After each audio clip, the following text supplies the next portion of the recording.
I'm Leila. I live in Houston, Texas.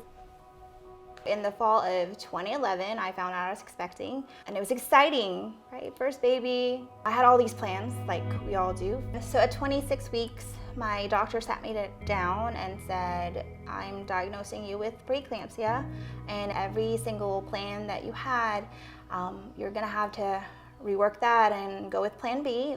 That was a shock. I thought I was healthy. And then no one in my family and no one that I knew had preeclampsia. It wasn't just about me, it was about my baby. She was born at 31 weeks. She stayed in the hospital for 43 days. So when I found out I was pregnant, again, I was mad. It was supposed to be joyful. I was not happy. But we were very afraid for myself, and we thought, well, the first time we got lucky. Mentally and emotionally though, I was not happy. And I had to pretend to be. One day I woke up, I was 34 weeks. I woke up, I had a giant headache. My vision is blurry. I have got to get myself to the hospital right now. My nurses, they told me just go straight to the hospital. You know what you have. So I went to the hospital. By midnight they said it's stabilized, but we're going to take your baby out in the morning. So be prepared for that. And that was at 34 weeks and I think 6 days. Again, I thought we made it out the first time. This was by pure luck. You were lucky. You dodged a bullet. So the second time, it's coming for you. Either you're going to die on the table or your baby's gonna die, or both. So I just did not want to be a part of this story, and I mentally removed myself from that. I didn't know if I was having a boy, I didn't know if I was having a girl. We didn't have names picked out. That's how far removed I made myself for this baby. I was trying to protect myself.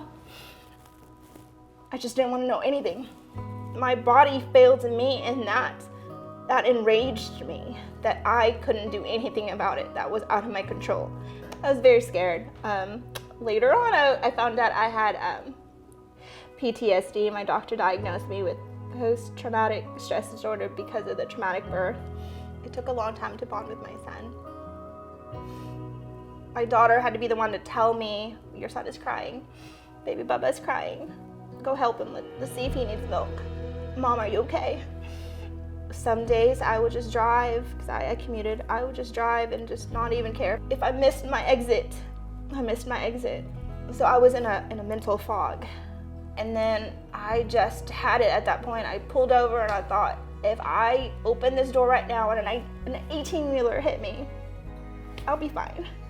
Because my son is happy, my daughter's happy, my husband's happy, I'm not happy. And then I got a knock on the window, and I look up and it was this officer, and he's like, are you okay? I broke down. I said, no, I'm not. I am not okay. I am not okay. I just had a baby and I'm just a mess. And he said, take a deep breath. And I did. And then I drove straight to my director's office, and I said, I can't do this anymore. And she said, I was gonna call you because I just had a very bad feeling about you today. But I wanted you to know that I could tell things were a little off with you. I had postpartum depression too. And that was the first time someone said that to me. And I went, no, I don't have that. And she just looks at me and she's like, no, what you're going through, I went through, and I'm telling you, you have postpartum depression, and I think you need to go get help. From that point on, I decided, you're right. I've gotten some help. I feel a lot better.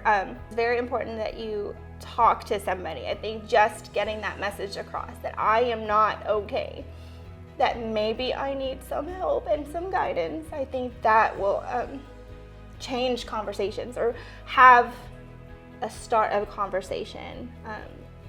You're just not alone. There's lots of survivors out there. HearHerTX.